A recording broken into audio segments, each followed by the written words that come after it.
No matter if points are gained or points are lost, there will be much to discuss. For analysis regarding tonight's Winnipeg Jets game, here are Dave Manouk, Ezra Ginsburg, and your host, Drew Mandel. The Illegal Curve post-game show starts now.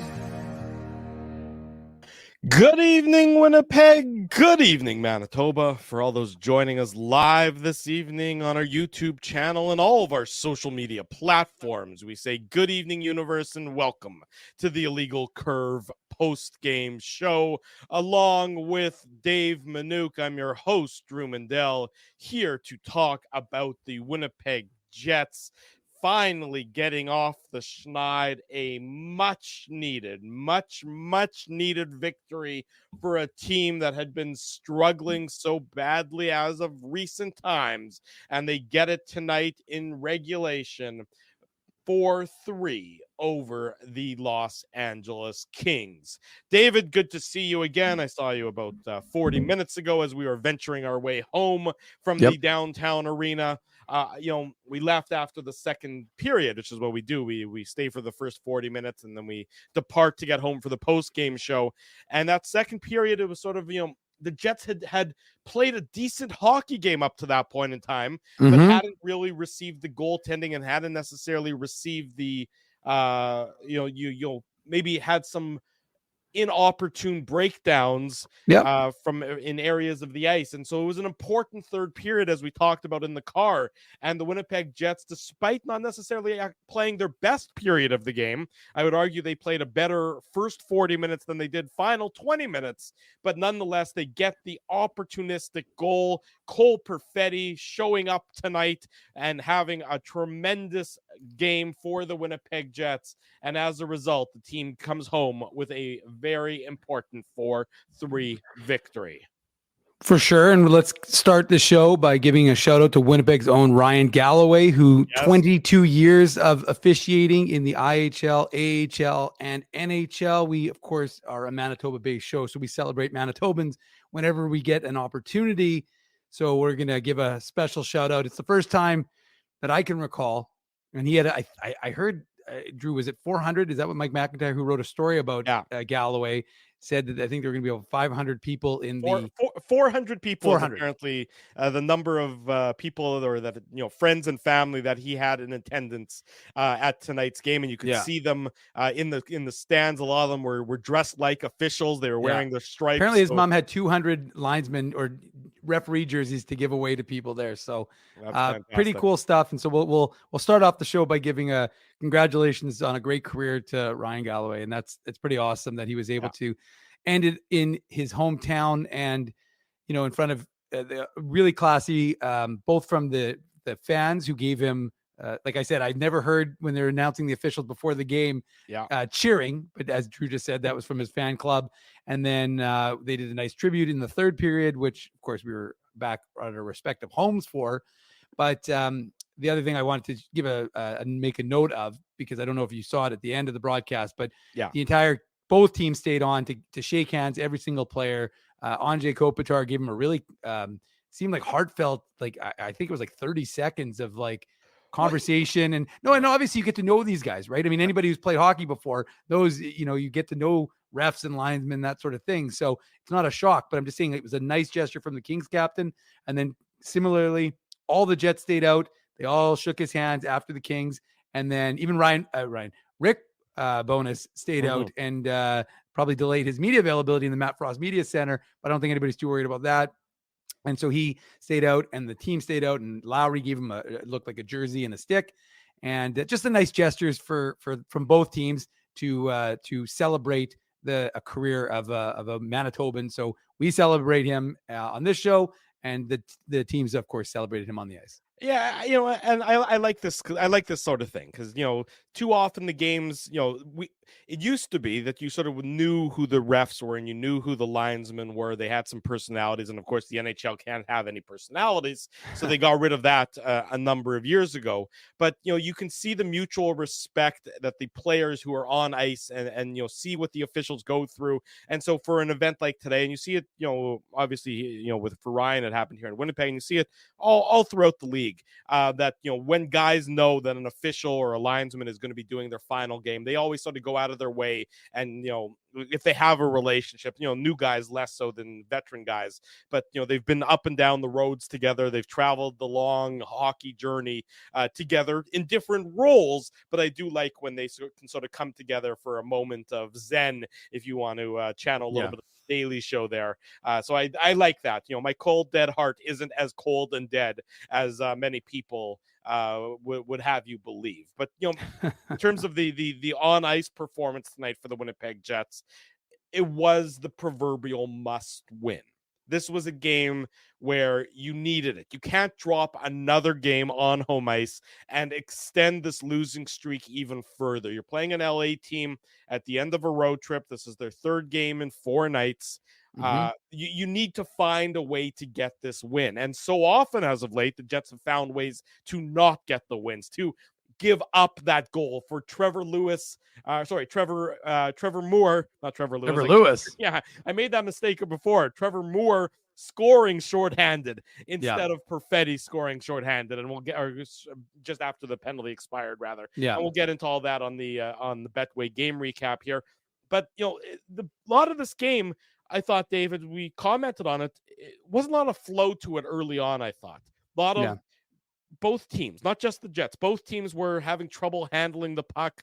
Both teams were sort of just batting the puck back and forth. There was a sequence, I think, early in the second period where it just seemed like it was a hot potato for both teams, and there was not a lot of crispness to the game. I thought it got better as it went along, but probably somewhat attributable to the weird start time, the 8:00 local time start time that tonight's game was. I think that impacted a lot of the flow of the game, at least in the first, let's say, 30 or so minutes of it.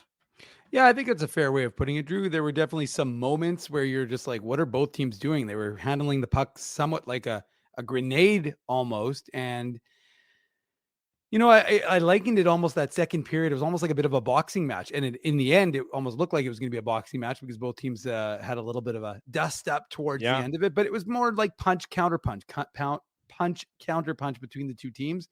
But it definitely, especially in the first 4 minutes of that second period, there was just a lot of sloppiness, a lot of just kind of poor passing. And it was, look, we knew today was going to be an interesting game for the Winnipeg Jets. Mm-hmm. Obviously, we were at morning skate today at Canada Life. It was a full one, with the exception, of course, of Tyler Toffoli. Right. We later learned from head coach Rick Bowness was dealing with being under the weather. So he was going to be a game time decision. So who do we see? Cole Perfetti. And what have we said? Cole Perfetti's we said it on the last Saturday show. We said Cole Perfetti's not a fourth line player. So if you're going to bring Cole Perfetti in, you're going to put him in a path for success, then you're going to put him on the second line. And this new look second line, we should mention, of course, because Rick Bowness talked about it, how he's going to make the changes. So we have Ehlers swapping with Connor. And so you've got Perfetti, Monahan, and Connor on the second line, although they had a lot of success. We might call them the first line, Drew. And then, of course, Ehlers, Scheifele, and Velarde as your first line.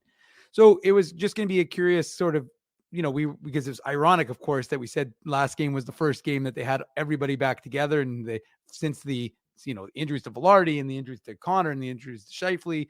So you finally get the whole group plus the acquisitions back. And now, of course, Toffoli is out because he was dealing with being under the weather. And then we should also mention, of course, Nino Niederreiter left the game in the third period. And we don't yet know about his status, but he left the game and you could see it on the broadcast. He goes down the tunnel and he looks to be in some pain. Looked like it was an ankle or a lower I think he's been cut. Issue. I think he's been cut. So. You think it was a skate cut? Yeah, okay. That's what I'm thinking. If it's a skate cut, then that's, to me, you look at that and you watch the video and it's on our Twitter feed. I think it's on your Twitter feed at IC Dave. For those who didn't see it, sort of when the incident happened, you're worried about, is that a sprain or something along those lines? If it's a skate cut and it's not a serious skate cut, then you're probably dodging a bullet there. I think they did, is what I'm thinking, and reliably informed. But I think that's where it's going. So we'll see about that. We'll find out more hopefully tomorrow if the Jets end up holding their practice. But I think that from again, like for sure. But that's obviously gameplay. This is prior to the game in trying to figure out what's going to happen. And then the other big storyline that we'll get into, of course, is the fact that they jumbled the D pairings.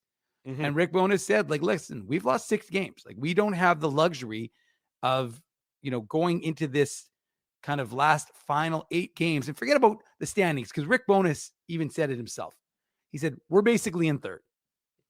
So when the head coach of the hockey team is telling you they're basically in third, they're in third place. That's where they're anticipating Dallas and Colorado, even though Colorado lost tonight. They're anticipating that those two teams have first and second locked up. He's like essentially saying, listen, you know, if you're reading between the lines, we're a prideful group. We're going to hold on to third. We're not going to let Nashville take it from us. So he changes the forward groupings, obviously the top 6, not the bottom 6. And then he switches all the D pairs. So you've got Pionk with Morrissey, you've got DeMello with Sandberg, and you've got, did I say something wrong? No. I'm just shaking my head at some of the D pairings. Go on. Oh, sure. Yeah. And then you've got, I'm like, I don't think I got that wrong. And then you got Dylan with Schmidt. I'm just making sure, you know, like, it's just, like I said, it was, we were sitting there in morning skate and I'm like, whoa, that's like, everybody's just kind of questioning whether we're actually, what we're seeing is what we're seeing. Cause it's not like one swap. Obviously one swap would impact 2 pairings, but they actually did the full change around. And then obviously got Dylan Sandberg back into the lineup. So, you know, Drew, the key for me was, win or lose, how are the Jets going to play this game? And honestly, the Jets probably played a really good game overall. I would say that shockingly, it was actually some struggles from their goaltending, something we haven't seen a lot of. Yeah. And Laurent Brossoit was a little shaky a little bit. He was fighting the puck. He was fighting the puck a bit. Yeah. You know, there were a couple of instances where he fell over and you're like, and he didn't appear to know where it was going. And so, but and obviously there were some breakdowns and those ended up in the back of their net. So, yeah, it wasn't a perfect game, I think, as Kevin Sawyer said on the broadcast, but you like the way the Jets came out. You like the way they came out in the first period, the way they kind of continued it. Like, I didn't think either team was great to start the second. Yeah.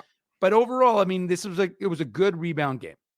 Yeah, overall, the Jets, I thought, were the better of the 2 teams. They, you know, if you had to pick one team that, you know, deserved the win, I thought the Jets deserved the win. And, you know, for them, they needed to get the win, and they needed to get it by battling back. Think about it. So they're up 1-0 in the game, then they're down 2-1, then they're down 3-2. They battled back multiple times in the course of the game before they were able to win it late with the goal just after the penalty had expired. The only penalty, I might add, in tonight's game. You could see it, you know, the standard was pretty clear that crazy nothing's getting called, because there were a lot of calls that typically get made even before the third period.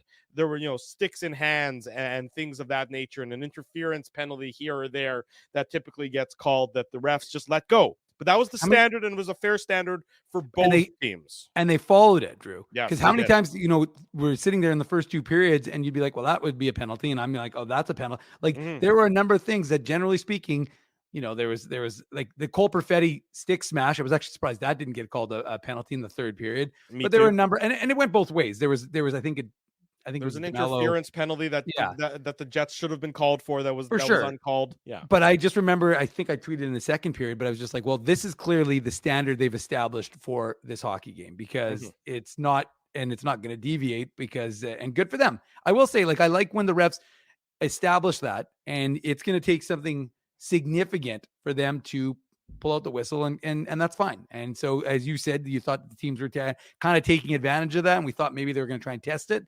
Yeah. But in the end, only Victor Arvidsson gets the 1 penalty. Yeah, that's right. As it happened, and a deserving call. I mean, it's not like that was a weaker call. That one you almost had to blatantly, you know, they couldn't, you know, if they didn't call that one, then it was going to be chainsaw hockey where you can just take off guys' heads left and right. The bone. The bone. There you go. About the D pairings, I understand why you make the switch to see, because like Rick Bowness said, you've lost 6 in a row. More Neil Pionk is not the answer. So I don't expect these D pairings to last. Morrissey and Pionk and DeMello they can be just left untouched. They're fine. They play better with each other than they do with almost anybody else. Again, I would like to see more Colin Miller. Dylan Sandberg, he's in the lineup. I mean, keep him there. He's a solid player. You don't need to reinvent that wheel.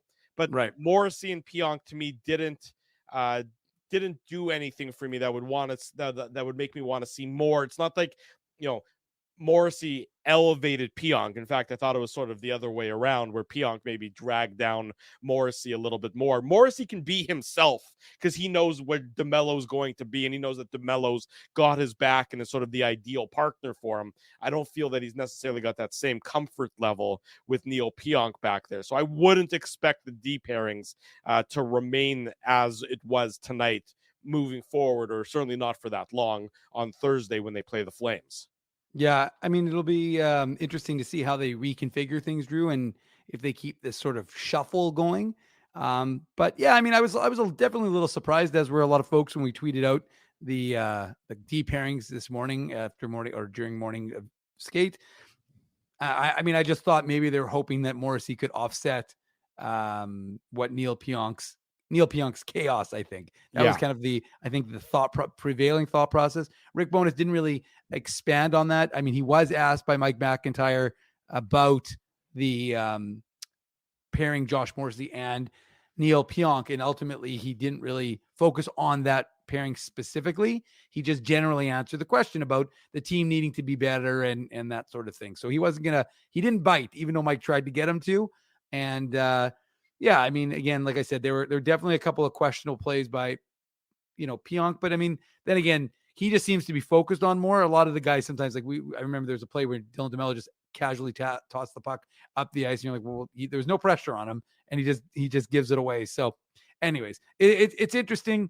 You need to see more from Pionk, and again, they're going to have to be better. Yeah, this is an LA team that I mean, it's just interesting, right? Because they were for a while they were falling out of it. Then they kind of solidified their spot as the third seed in the Pacific, and now Vegas, because they're on a heater, has supplanted them, and now you've got Vegas as that third seed, and you've got what's it called? And you've got LA now as the second wild card. Yeah, so, and likely where they're probably going to finish, it would be my expectation, is that, I mean, and let's be honest, I mean, I don't think LA is that great of a hockey team. I mean, I didn't see a lot. They get 3 goals tonight, but I wasn't overwhelmingly impressed with them in terms of, now granted, the end of the road trip, 3 and 4 nights, all that jazz. So, you know, you can factor that 3 in. losses, by the way, for them. Yeah, I just didn't see a ton there, especially on the offensive side of things. They got a good structure. They're very adept at getting sticks into the lanes, and they were pretty good on the back check and sort of, using their defensive awareness well. But I just didn't see sort of any of the high level upside from the LA Kings. So I wouldn't expect them to be, they're likely to play Dallas in the first round, and I don't know that Dallas should have much difficulty with them.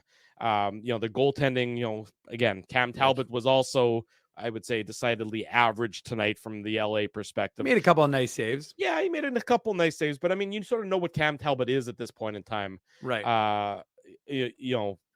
As a goaltender, he can make some nice saves, but at the same time, there's going to be some that you maybe don't love. But that's LA. I mean, I don't think LA is anyone's definition of a Stanley Cup threat at this point of the season.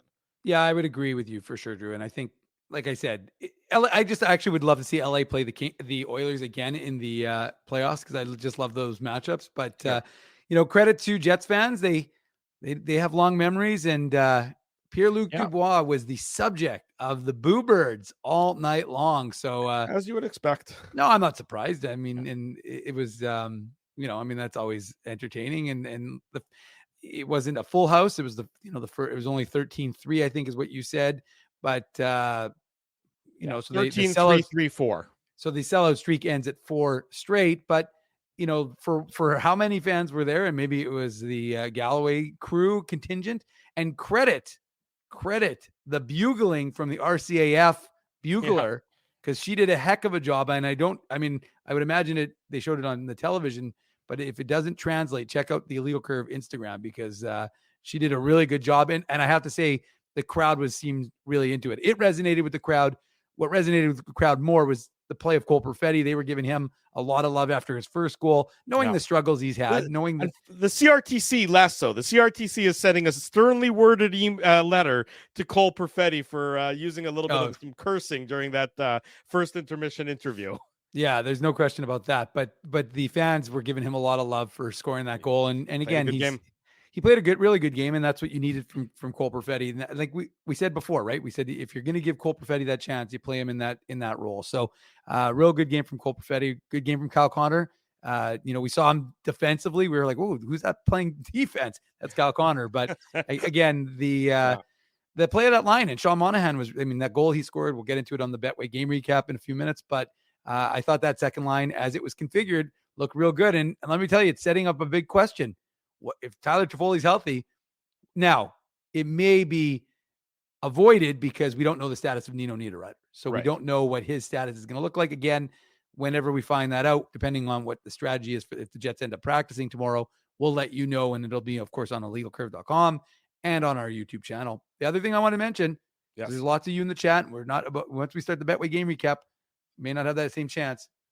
If you want to order IC gear, last chance. Get it in. We're doing a last chance because we're supposed to be open till. I don't want Rob Mahoney to call me a liar, Drew.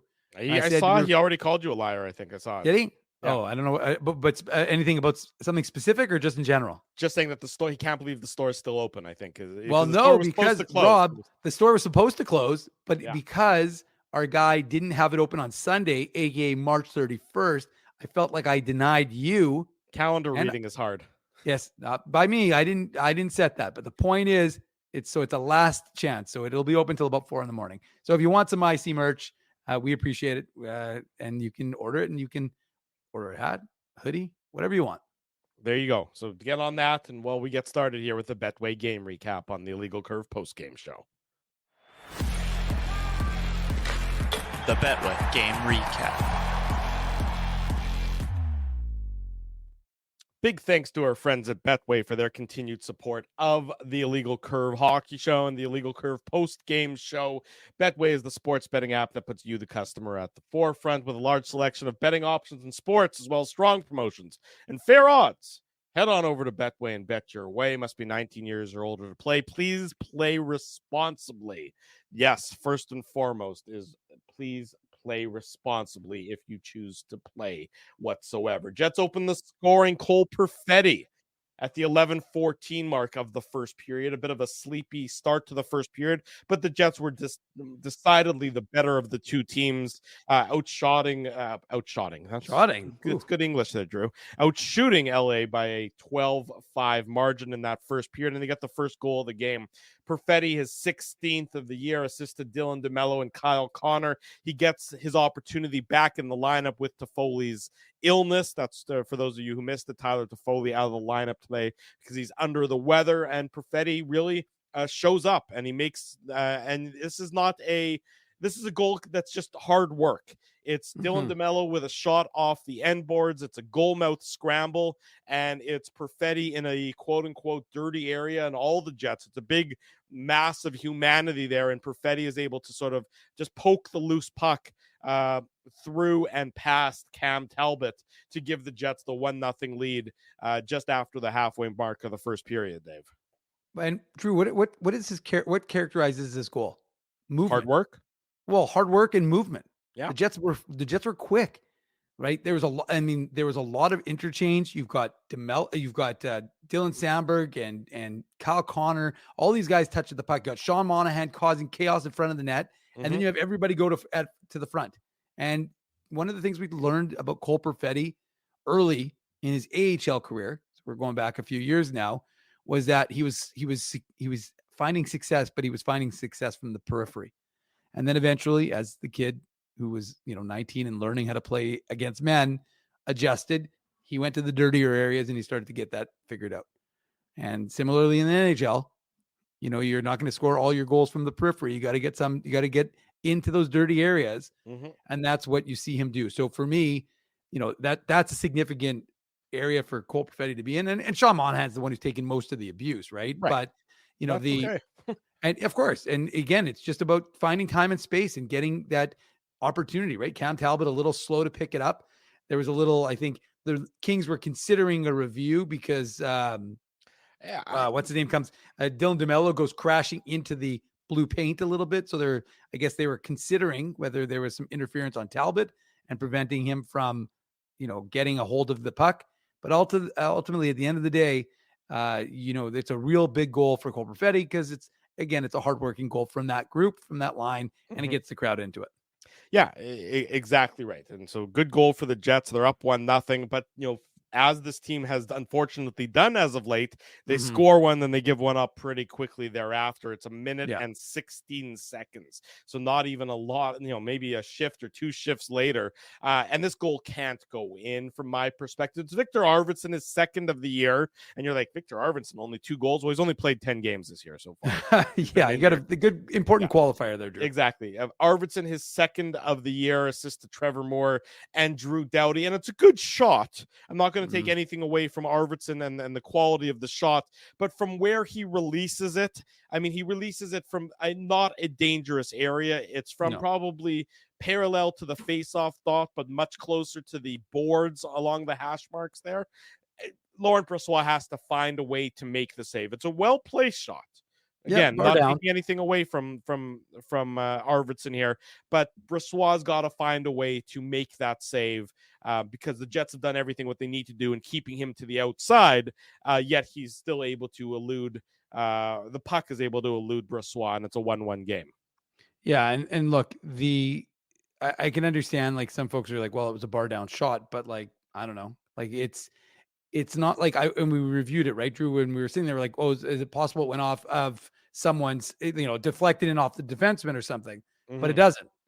So as soon as you realize it doesn't, you're like, well, wait a second. If it doesn't, then how does it beat him from that distance? And yeah, it's a good shot, but Laurent Brossoit needs to have that because your team's just gotten the momentum. And the other thing also, Drew, is the Jets had the momentum, right? The Jets had, I don't remember the exact shot total at that point, but I believe it was like 5-1 for the Jets before that might have been the second or third goal. And yeah, like, it's a nice stretch pass from the Kings, but to me, it's not a dangerous. There's no danger on this play. There's nothing about this play. Well, that screams and we're not opportunity. Sure, and I'm not a goaltender, and I'm not going to pretend to be one. And I think Drew played some street hockey goaltending, but like, I don't think that's. I'm not suggesting it's an easy save in the sense that, like, that shot's pretty freaking hard, but like, at the end of the day, he saw it from distance. And you'd think that Laurent Brossoit would have had that. And the way Laurent Brossoit has played this season, you would have thought he would have had that. But again, it beats him. And you're wondering what kind of impact is that going to have on the Jets, given the fact that they were, starting to build a lot of momentum. And like I said, they had the shot edge, and ultimately now it's a 1-1 game. So you're curious to see how they would respond to a little bit of adversity. Yeah, how are they going to respond? Exactly right. So 1-1 after 20 minutes, the Jets probably are thinking to themselves, they deserve a better fate after the 20 minutes have come and gone, but so be it. And then LA opens the scoring in the second period. It's at the 5:48 mark. In the second period, the start of the second period was a real ugly period for both teams. It was just no flow, as I referenced at the start of the broadcast. Both team really couldn't complete a pass. It was just hacking the puck sort of back and forth. I sort of, attributed it, looked like it was a table hockey game where you're just sort of trying to spin the dials and see where the puck can go. And in this case, it does go onto the stick of Kevin Fiala, assist to Vladislav Gavrikov. A lot of traffic in front of Laurent Brossoit here, but just bad D-zone coverage by the Winnipeg Jets. Fiala, his 25th of the year, and LA has a 2-1 lead at the 5:48 mark, Dave. Yeah, and the Jets are standing around, and they're watching, and you're wondering why they, like, it's funny because they went from playing fast and confidently, and this was just, and like you just alluded to, Drew, it was, that goal came at the 5:48 mark, but there was a lot of like slow. It was just not a good period, unfortunately, for either team. And so you're wondering, like, what is going on here? Like, why are these guys, like, where's the same team? And I know the second periods haven't been great for Winnipeg, but LA didn't look fantastic either, right? I just think they were able to take advantage of the Jets being particularly slow in this instance. And yeah, look, I'm going to give Kevin Fiala a lot of credit. I thought it was an excellent shot. Yeah. But, Neil Pionk behind the net, like, there's got to be a better presence of mind. You've got to understand that the forward isn't covering the wall. It's so just a blind rim to nobody. It's a blind rim to the Kings defenseman. Right. But what I'm getting at is like, you have time. Like, again, he doesn't have like an hour to set up shop there, but like, it's just, you don't like the fact that the Jets, like are kind of just like Kyle Connor again, like this is not a great play, but like, there's no talking. You're wondering like, where's the conversation? Because yeah, I mean, you'd think that someone is going to let Pionk know, like, that's not the puck to just rim it around blindly. And instead he does. Kings intercept. And even at this play, like the Jets are standing. And so you're kind of wondering, and again, this is similar to when they gave up the first goal. You wonder how they're going to respond. And you wonder what kind of, because again, this team has lost 6 games in a row. Now they still have belief in themselves. I mean, that's one of that was the message from Gabriel Velarde. I'll read it to the folks because I thought it was a good quote from him. It was a little more, he was asked about the mentality of the group and, especially with everything going on. And his response was, what was it? Sorry. His response was, we got to find ways to win hockey games. We're finding ways to lose games right now. And it's got to be the other way. Now, I mean, again, that's not particularly like, but it still is a little insightful, right? Because I think that their point is they've been playing real well in some of these games, but they're just making mental mistakes. Their attention to detail isn't significant. Kind of like Drew's attention to detail right now, because he's so fixated on having a conversation with the chat about his stupid North Carolina State shirt that he is focused on that instead of this show. I'm not. Chat, so stop distracting Drew. I'm definitely focused on the show as well, but you're the one who's always tweeting and everything else. I can multitask at the same time. I was just commenting because I'm wearing. Somebody was asking why I'm wearing an NC State T-shirt. See, look at this. I just gave you an opportunity to go for it.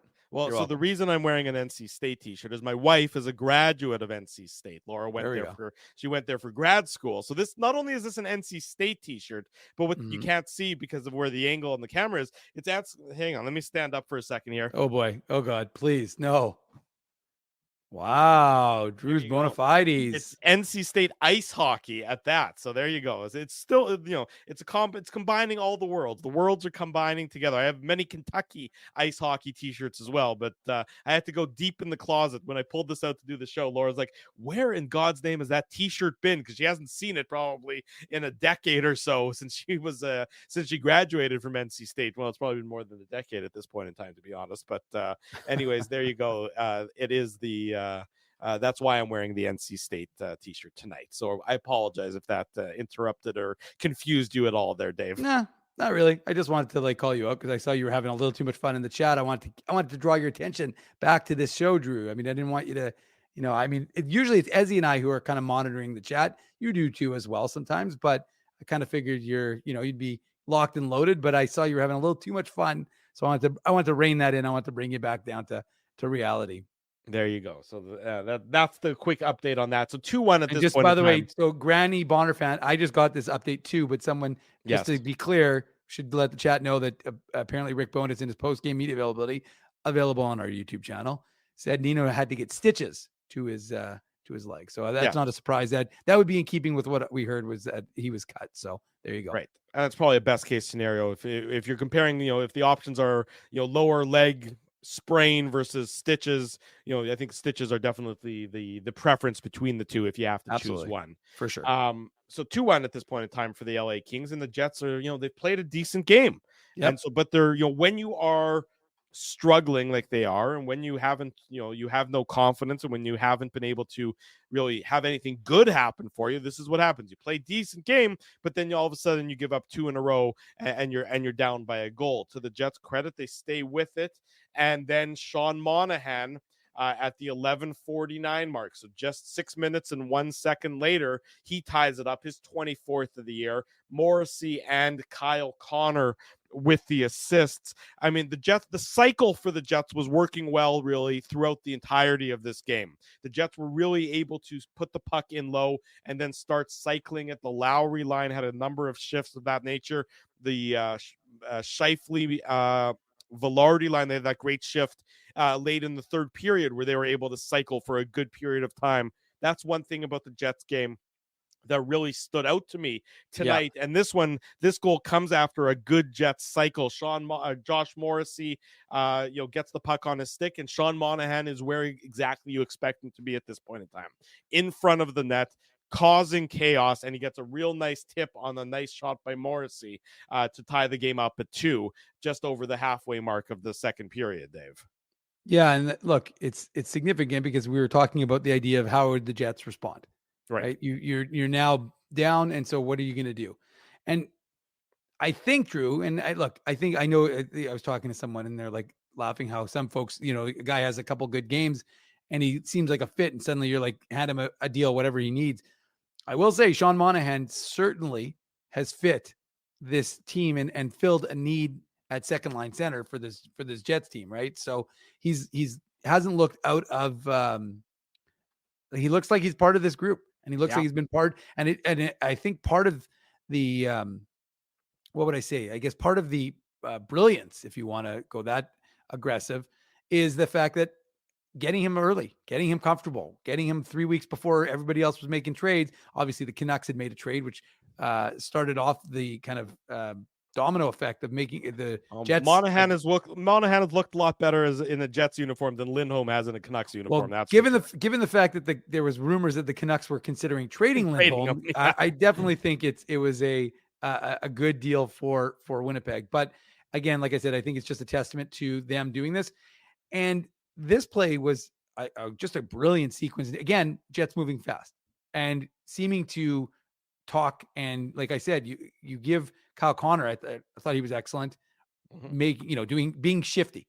And then Josh Morrissey, like you said, Drew, playing almost a bit like a hybrid. And it's funny because I actually think he was intending, I could be wrong, but I think he actually intended the pass to go to Cole Perfetti, who was streaky to the net on the backside for a tap in. And but Monahan's so good that, he gets that anywhere near him and he's able to tip it through and past Cam Talbot. So really nice play by Sean Monahan to tie the game. And again, it got the fans into it because you're, like I said, you weren't sure. I mean, it happened, about 6 minutes after the Kings had taken a 2-1 lead. And the Jets didn't break their structure. I thought the Jets still were playing fairly decent defensively, and again, even creating some good offensive chances. But you just didn't want it to stretch into the third. You wanted to be able to get that crowd into it, and that's right. What they were able to do. You don't want to have to, you don't want to have to play the clock, play against the clock as well as the opponent, in this case. But and we talked about this in the press box tonight with some of our media colleagues about how quickly the opposition is scoring against the Jets after the Jets get a goal, and we saw it on the first goal, and you see it again here. So it's just over 2 minutes later, 2 minutes and 7 seconds later, the Kings retake the lead. Busy second period in the course of tonight's game here, folks, and we're not even done yet. Andrei Kopitar, his 26th of the year, assist to Adrian Kempe and Gavrikov as well. And it's just blown coverage by the Winnipeg Jets here.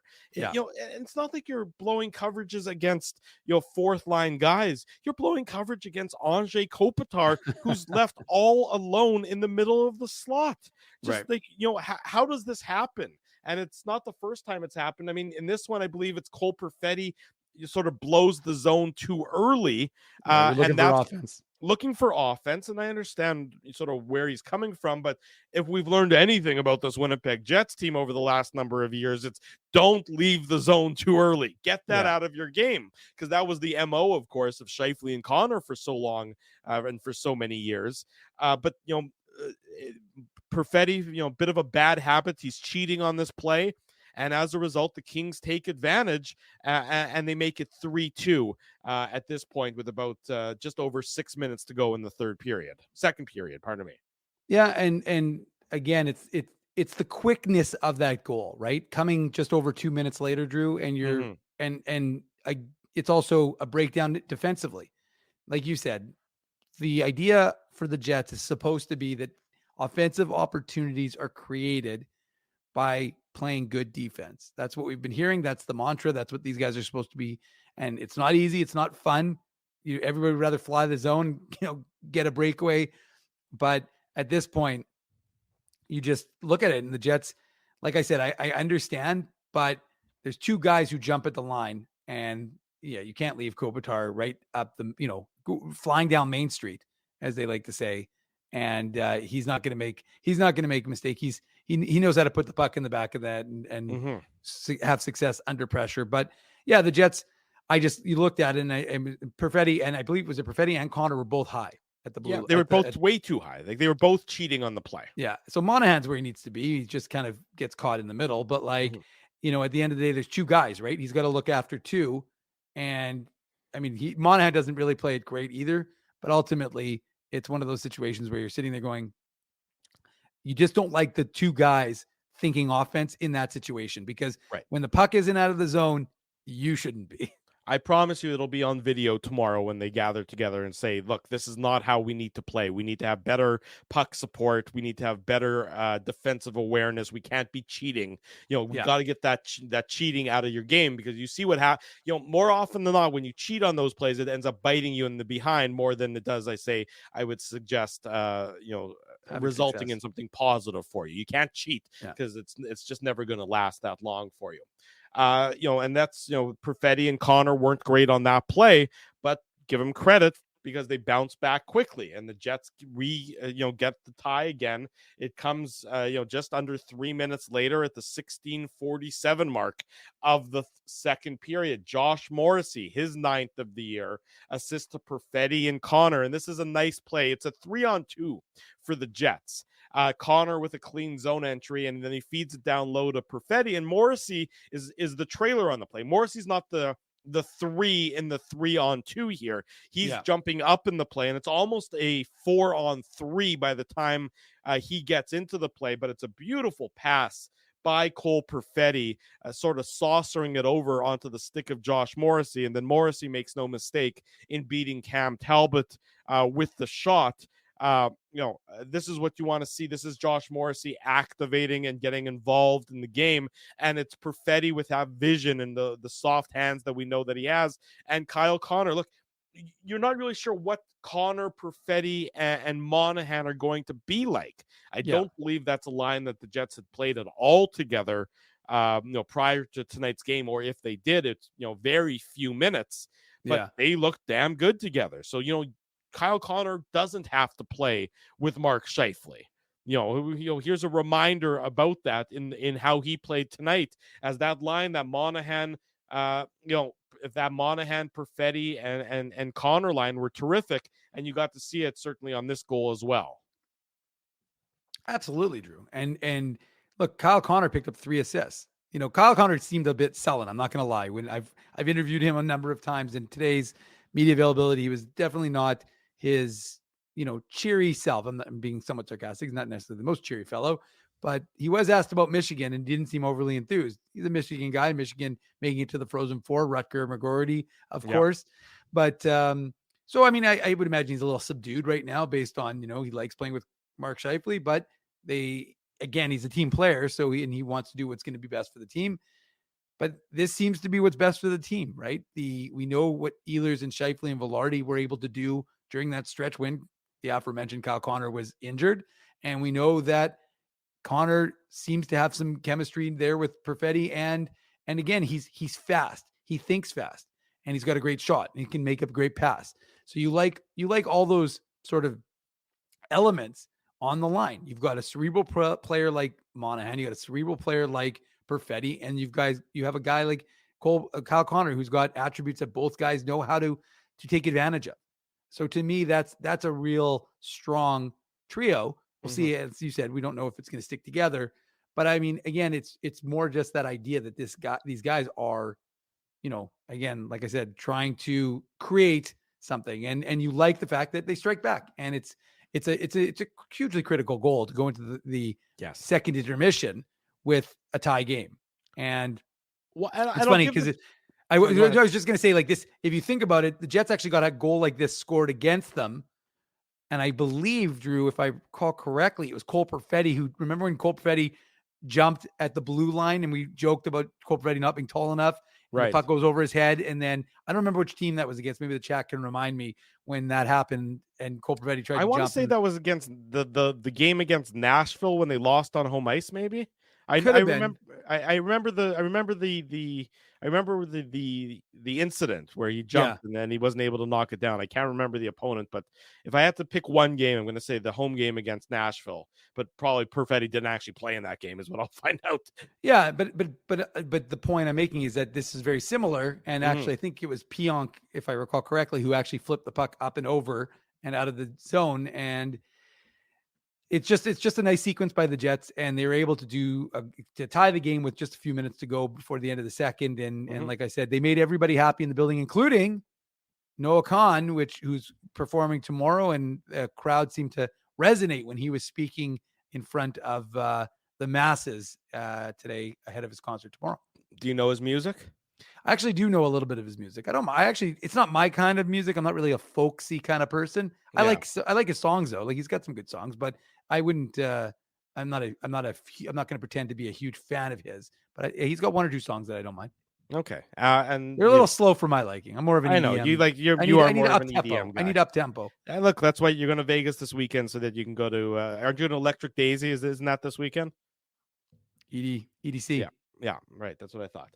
3-3. Eat, sleep, rave, repeat, Drew. That's you in a nutshell, my friend. 3-3 after 40 minutes. And the Jets come out to start the third, and LA is the better of the two teams, I would thought. But the Jets weathered it. And with to their credit, and they didn't break.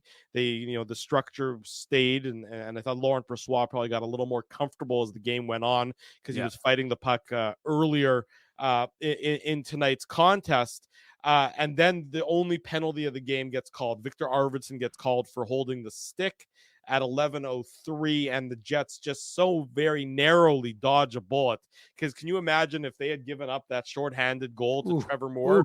That would have been an absolute just killer for this Winnipeg Jets team. Instead, Moore isn't able to get the puck past Laurent Brossoit. The Jets transition up the ice, and just as the penalty ends, it's good strong zone entry from Neil Pionk, and then he feeds Cole Perfetti in a good scoring opportunity, and Perfetti with a really well-placed shot. Really well, not probably the hardest shot ever, but really puts it in a very good spot, and Cam Talbot can't make the save, and the Jets get a 4-3 lead. Perfetti, his third point of the game, and it's also our Seagram shot of the game. The Seagram shot of the game. Big thanks to our friends at Seagram's for their continued support of the Illegal Curve post-game show. Whatever your drink of choice may be, we recommend all of the fine Seagram's products, perhaps even Seagram's 83, Manitoba's favorite Canadian whiskey. Get it wherever you get your fine liquor products. Big thanks to Seagram's for their continued support of the Illegal Curve post-game show. Huge goal for Cole Perfetti. Yeah. A huge goal for the Winnipeg Jets. It's his 17th of the game, and I thought 17th of the game. Holy shit, he had a great game. He was dropping. No wonder he was dropping an F-bomb there, Drew. That's right. 17th of the season, pardon me. And what impresses, it's a great play by Pionk. It's a great play by Perfetti. And then the last 6.5 minutes of the game for the Winnipeg Jets are really impressive in that they sort of keep the pedal down and they don't let LA have much in terms of an opportunity. Yes, LA did get to set up in the zone with the goalie pulled, but it was all kept to the outside.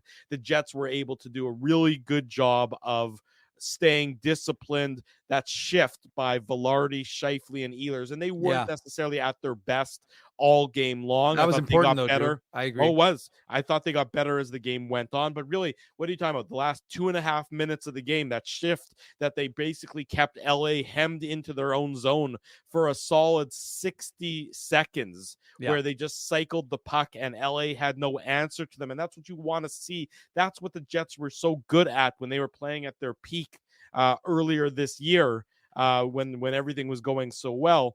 And that was a great shift by Scheifele, Velarde, and Ehlers. And then the Jets sort of keep it going. They play well defensively in their own zone. They're able to clear the puck. They almost get the empty netter. Nemesnikov had a good chance, and Appleton had a good chance. But the Jets really sort of solidified their victory with, I thought, their defensive play over the last 6 minutes or so of the game. Yeah, and we should mention again, we did already to start this during our preamble, but Nino Niederreiter left the game. I don't remember exactly what time his last shift was. It's just a weird play. Like I noticed it, and then there was the penalty.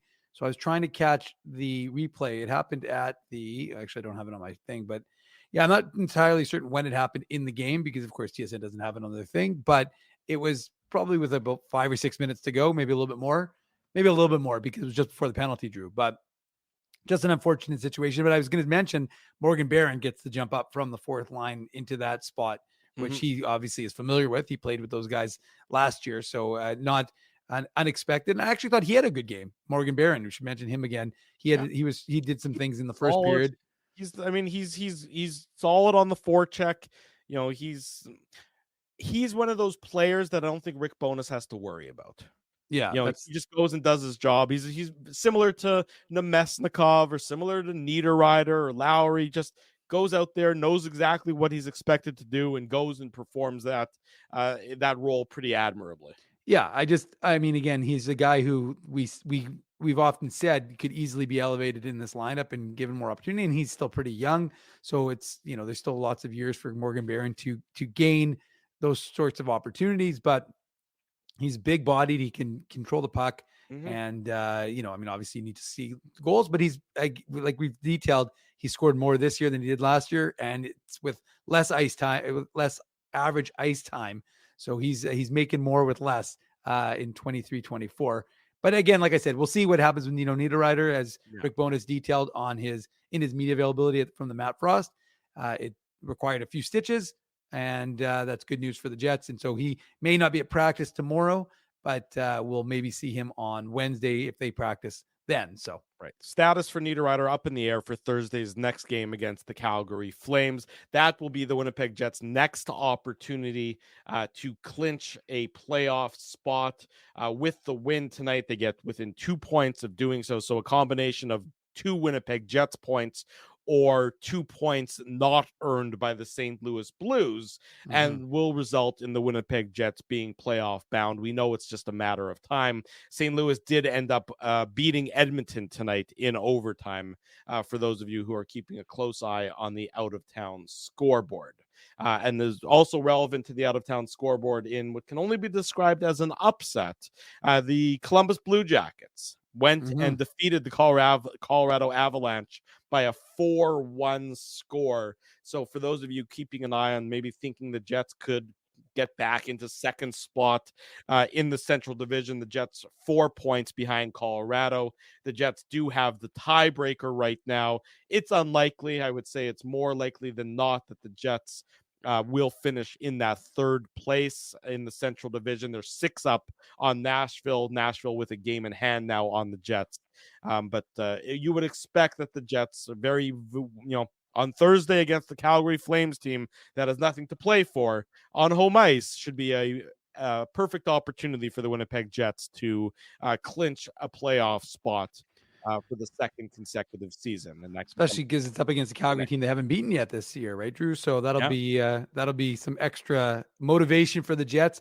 I should mention, I forgot I was going to mention earlier, Jets fans will be happy to know some NHL suspension news that Ryan Hartman will be missing the game on Saturday, April 6th, because he has been suspended 3 games for throwing his stick at an official. That news came earlier. So unlike last year when the Jets played the Wild and Ryan Hartman took Nikolai Ehlers out for the end of the season / first, what was it, 3 or 4 games of the playoffs. 4 games. He only came back because he only played for game 5. Yeah, so he played 1 game.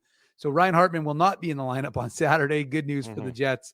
They will not have to deal with any sort of shenanigans from that end. But yeah, no, I mean, you'll definitely want to have you'll want to keep this going, right? If you're the Jets, you've played some good periods of hockey, even though you had some loss during that 6-game losing streak. But you don't need to, win one, lose one. Like we said, you're going to clinch. It's inevitable, but you kind of want to go out and end this this homestand with a decent effort on Thursday. Yeah. And like I said, against the Flames team you haven't been able to beat. And Calgary's not playing for anything, at this point, but still, I mean, these guys have some pride. So we saw Ottawa had nothing to play for, and they were more than the Jets could handle, right? Well, so that's why the Jets need to, you need to build off tonight's victory, and you need to take it and just, win in a decisive fashion. Just go and you're a better team than Calgary is. Go and prove that before you head out on that difficult 4-game road trip to wrap up the season, where you face all your Central Division teams. You got the Wild on Saturday afternoon, then you go to Nashville and Dallas and Colorado, and guess what? Nashville and Dallas and Colorado, those are all 3 playoff teams before you come home for the final 2 to wrap up the regular season. Although it'll be interesting, I think if I recall correctly, they may actually be coming home after that game against Minnesota. Yeah, before going to Nashville, because there's like 2 days between. So yeah, I think it makes a lot of sense for a variety of reasons. But like this way, you keep the team focused, right? Like instead of going to Nashville and having 2 or 3 days off in Nashville, especially on a Saturday night in Nashville, it's a little bit better to have the team focused here in Winnipeg. So yeah, well, I mean, the Jets, after Saturday, I'm saying it's unusual because usually when you're on the road, you're on the road. Right. They can come home. They'll be back home in Winnipeg probably by 8 o'clock or 9 o'clock because it's a 3 o'clock Central, 3 o'clock Central start time or something. Exactly. So yeah, easy flight to back and forth from Minnesota. No question about that. Jets victory tonight, 4-3 over the Los Angeles Kings. Much needed win for the Winnipeg Jets. When we come back on the Illegal Curve post-game show, we'll look at some of the post-game quotes. Cole Perfetti with some interesting comments. Rick Bowness with some interesting comments about Cole Perfetti as well. Stay tuned for that. Drew Mandel, Dave Manouk. It is a Monday night edition of the Illegal Curve post-game show. BP's new New York Sicilian Square Footers. With a thicker crust than ever before, they're light and airy on the inside and oh so crispy on the outside. You're gonna have your work cut out for you. Okay, fine. Try the New York Sicilian Square Footers, only at Boston Pizza. You guys ever wish for a game changer in life? Like finding out your favorite snack has 0 calories? Or discovering the mute button on Ezzy? Picture this, a secret weapon for parking, where you can book a spot a whole month in advance. Tell me more, Drew. Pre-book your parking at really low rates, or maybe even for free if you use the code Illegal Curve. Free? What is this, sorcery? The Grid Park app. It's a real secret weapon that has affordable game day parking, and to sweeten the deal even more, I love sweets. Our listeners can use the code Illegal Curve to park for free. Holy Zamboni. Tell me about it. Just download Grid Park, GRYD Park, and use the code Illegal Curve, all one word, to park for free. The game can change just like that. Accidents happen when you aren't protected. So now what? Getting to your injury quickly can make all the difference. Help prevent them from being game changers with Linden Market Dental Center.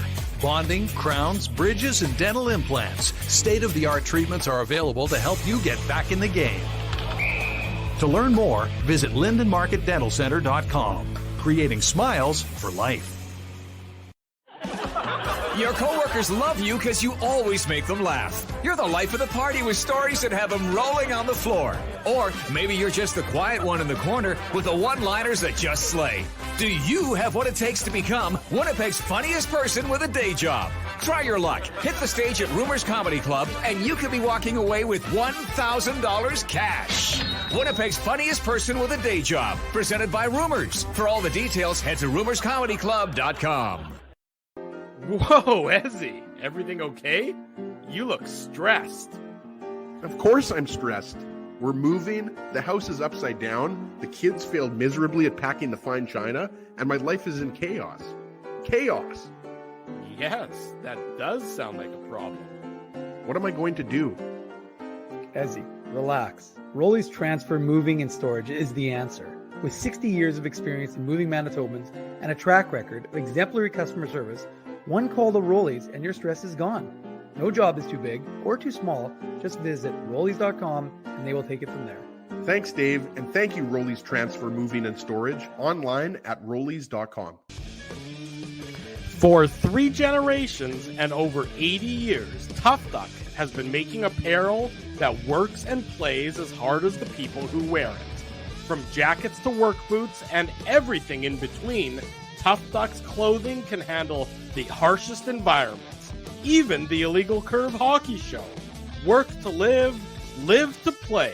Visit toughduck.com. Approaching midnight Central Time, as Monday night will quickly become Tuesday night. This is the Illegal Curve post-game show. Drew Mandel, Dave Manouk with you. Jets win 4-3 tonight over the LA Kings. We want to remind everybody, coming up May 28th, 2024, the Rady JCC 50th annual sports dinner. A great night on the sporting calendar. Grant Fuhr, Doug Gilmore, and Wendell Clark are your guest speakers, and you know it's going to be fantastic to hear from those 3 hockey legends and the memorabilia that is going to be available for you to bid on and get your hands on.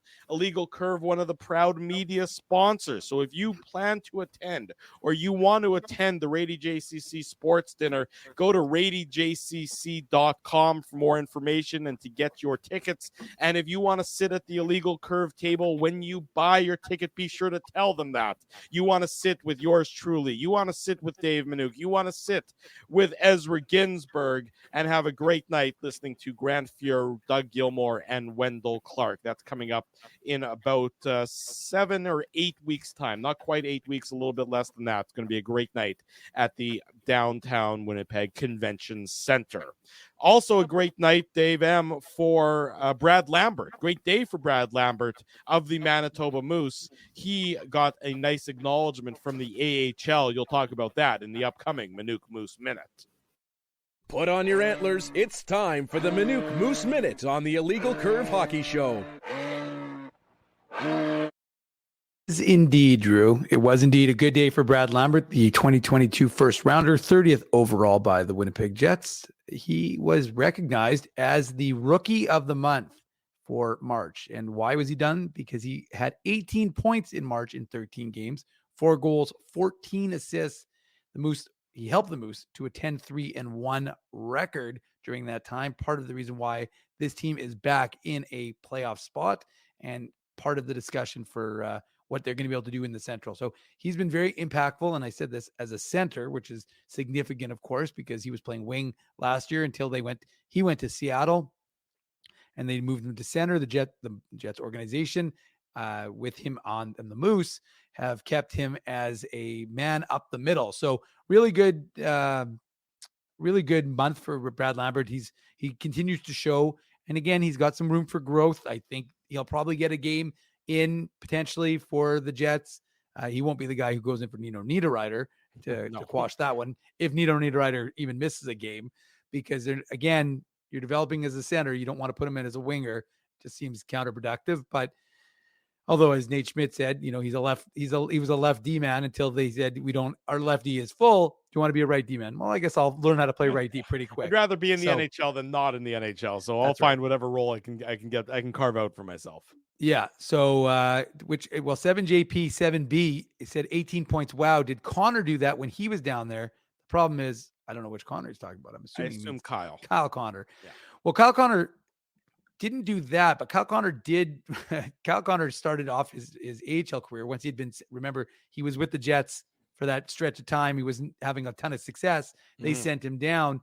He didn't get it figured out right away, but then he went on a tear when he absolutely, he didn't do something like, I don't remember exactly what happened, but he scored I want to say 20 or 21 goals in 22 or 23 games. So he didn't have exactly that same sort of run as Lambert, but he went on a goal scoring tear that was ridiculous for the Moose and himself. And if folks will remember, he started the next year, played, I think, 4 games, had 3 or 4 games to start the season with Manitoba because he was waiver exempt, had 5 points, and then they recalled him, and he's never looked back. Right. So, again, I don't think it's a bad thing that guys get a little taste in the AHL, but yeah, Brad Lambert's really thrived this year up the middle, and there's some growing pains, right? You've got a lot of young guys playing pivotal roles. You had Chaz Lucius, you had Danny Zhilkin. Both those two Jets prospects are done for the season, but that was, I think, part of the growing pains of this Moose team earlier on. And it's important for those guys to have gone through it. And now, of course, they're on the other end. Moose left for Abbotsford. They're in Abbotsford for the next 2 days to play the Canucks. So they're going to hope to continue to add points to their standings bank. And then they're back in town to take on the Chicago Wolves this weekend. Actually, speaking of Brad Lambert, Drew, it's his bobblehead game. So on Sunday, we've already given away, I think I gave away the tickets already to the Sunday's game, but we probably have some tickets to the Saturday game.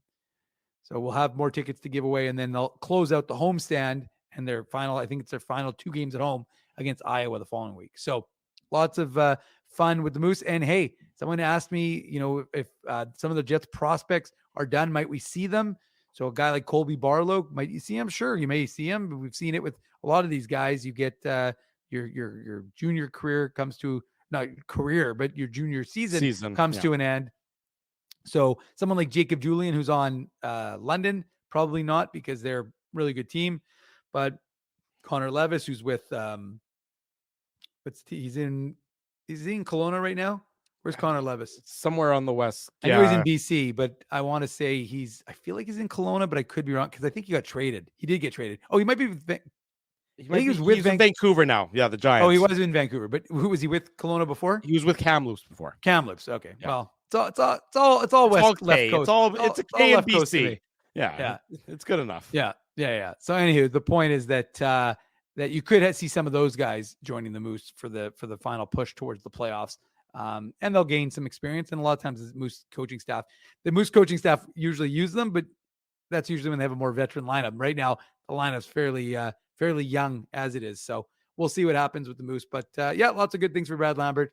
And this is a good thing. And like I said earlier in the week, he's also rocketing up the rookies standing for the Moose in terms of their all-time list. So he'll continue to thrive.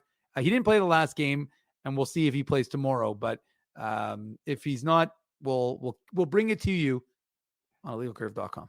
There you go. Dave M., of course, with an update on the Moose and Brad Lambert. Rick Bonus on Cole Perfetti tonight. Quote, I did tell him, when you get back in, we're going to give you more time with the top 6. That's more his game, so he took full advantage of it. We put him in there, and he did a great job tonight. He certainly did. Cole Perfetti, one of the drivers for the Winnipeg Jets in tonight's success. Perfetti, asked by Murat Atesh of The Athletic, what did this game and this result do for his confidence? Quote, it was huge for my confidence. Really happy that I could contribute and help and get back into that. I missed that for a little bit. Just feels really good to get back and help this team win. And if Cole Perfetti is sort of through those doldrums that he was in, and the Jets can rely on him again, boy, that's getting sort of found money very late in the regular season, and another strong asset for the team can use come playoff time. So Cole Perfetti with the big night for the Winnipeg Jets, a big night for the Jets in general by virtue of their 4-3 victory over the Los Angeles Kings. Yeah. Sorry, go ahead, Dave. Sorry, no, I just want to say quickly, Drew, because Cole Perfetti, it's interesting. One of the comments, I was going to mention this before we went to break, because you were talking about Perfetti. Yeah. And it was interesting because he was at, I think it was Mike McIntyre said, if Tyler Toffoli can go, is the assumption that Cole Perfetti is out. And actually what Rick Bonus said was, not necessarily. Not necessarily, basically saying that, we'll have to talk to a few guys. So I didn't get the impression that he was necessarily going to not be in the lineup. But, again, the benefit for the Jets is you need him in the top 6. He's not a bottom 6 guy. Right. And the other thing that was interesting and worth noting, and I think I mentioned it, but I can't remember. It's been a while since we did the preamble. David Gustafson was on the ice for warm-up skates. So I don't know if there was some sort of concern about somebody. Well, we don't know. Right. Generally, they don't share that. But speaking of Cole Perfetti, I'll quickly use some trivia, and then I know you're going to do the Tough Duck hardest hitting comment. Yes. I'm going to be quick here, Drew. Okay, be quick. Cole Perfetti. Yeah. Because we talked about Brad Lambert. Cole Perfetti, I'm giving you one. Brad Lambert became the 5th Manitoba Moose to be named AHL Rookie of the Month. Now, Cole Perfetti, because I'm springboarding off that, he was also one of them. So who are the other 3 for the Manitoba Moose. Now, I'm not asking you. Like I asked Desi a Moose trivia question. He was actually pretty good. He got 4 or 5, but I'm not going to expect it from you, Drew. No, don't. But I do expect it from the chat. So if the chat knows, hey, maybe if you get it right, or if you at least get 2 or 3 right, then maybe you'll get some free parking from our friends at Grid Park. There you go. Dave, answer Dave M in the chat, folks. Do what you need to do to answer Dave M's random trivia questions that pop up here, there, and everywhere here on the show. Let's wrap it up tonight before the clock strikes midnight. It is the Tough Duck hardest hitting comment. The Tough Duck hardest hitting comment. Longtime sponsors of this show, Tough Duck, we salute them and their continued support. We appreciate all their efforts in maintaining their presence here on the Illegal Curve post-game show. The Tough Duck hardest hitting comment, we give it away on each and every edition of the post-game show. It's going to go to Daniel Sinclair. 91, that's Cole Perfetti, struggled playing with 7 and 9, the Mesnikov and Iafallo for a good chunk of the season, of the beginning of the season. Put him with more skilled players, and this happens. It certainly was a Cole Perfetti-centric night. He got an opportunity to get bumped up with those skilled players in Connor and Monahan and took full advantage of it. Credit to Perfetti. 2 goals and an assist, 3 points. The Jets 4-3 victors, certainly on the strength of the efforts of Cole Perfetti. Daniel, send me an email, drew@illegalcurve.com, or slide into my DMs at ICDrew. Send us your mailing address, and our friends at Tough Duck will hook you up with a great prize, courtesy Tough Duck. They are the proud supporter of the hardest hitting comment on each and every one of these post-game shows. Speaking of post-game shows, the next one will be Thursday night following the Winnipeg Jets and the Calgary Flames. The Jets look to wrap up the homestand by stringing a couple of victories together after tonight's 4-3 win over the LA Kings, and thus they would also be able to solidify their spot and claim a spot for the playoffs, which will begin on April the 20th. As a reminder, whenever the first game of the playoffs, the first road game of the playoffs, if that's going to be Saturday the 20th or Sunday the 21st, and time will tell, we're going to be at Boston Pizza on Taylor Avenue. It's a live Illegal Curve broadcast of the post-game show. It's a watch party, so make sure you got that in your calendars. Game 1, or road game number 1, means Illegal Curve will be at Boston Pizza on Taylor Avenue, and we certainly look forward to seeing all of you there for that as well. Big thanks to all of you for joining us in the chat tonight and watching. Those of you who aren't chatters, we love you just the same. If you haven't already done so, smash the like button, subscribe to the YouTube channel, subscribe to the podcast, leave us feedback here, there, and everywhere. We want to know what you think of the Illegal Curve post-game show and, of course, the Illegal Curve hockey show. If you haven't already done so, post-game availability is on our YouTube channel. It's also on the website, illegalcurve.com. That's your number one resource for all your latest Winnipeg Jets and Manitoba Moose news, audio, video, everything under the sun. Illegalcurve.com and the Illegal Curve YouTube channel. Jets win 4-3 tonight over the LA Kings. I'm not sure what that was all about. Just I see logo, Drew. Oh, okay. I was like, Dave. You're not going to read the answer, by the way, for the people on the podcast? Okay, there you go. The answer to Dave's trivia question. Brendan Kitchton, January 2014. Corey say it right. Schneider. Say it, Drew. Say it right. Brendan, stay out of my Kitchton. Brendan Kitchton, January 2014. Corey Schneider, March of 2008. And Kevin Bieksa of March of 2005. Wow. Dave M pulling some great trivia out. That's courtesy of the Moose. I'm not going to pretend like that's my info. That's courtesy of the Moose. Okay, the courtesy of the Moose. They did that for you. We'll see everybody on Thursday night after the Jets and the Flames. That'll be about 9:30, 9:45 for the post-game show. Then want to say a big thank you to all of our sponsors. They make this show a possibility. That's our friends at Rolly's Transfer. They've been on board with so many years. Great support from our friends at Rolly's Transfer. Farmery Beer, Seagram's, Boston Pizza, Tough Duck, Betway, Zappia Group Realty, Grid Park. Use code Illegal Curve, and that's what you need to do to get to park for free with our friends at Grid Park, Rumors Restaurant and Comedy Club, and of course, Linden Market Dental Center. Support these fine businesses because of their continued support of Illegal Curve Hockey. For Dave Manouk, I'm your host, Drew Mandel. Until Thursday at 9:40 p.m. Central Time, we wish you good night and good luck, and thanks for watching the Illegal Curve post-game show. Thanks for listening to this broadcast from Illegal Curve Hockey. For more great Illegal Curve content, subscribe to the Illegal Curve YouTube channel, follow at Illegal Curve on Twitter, Facebook, and Instagram, and visit your online home for hockey in Winnipeg, illegalcurve.com.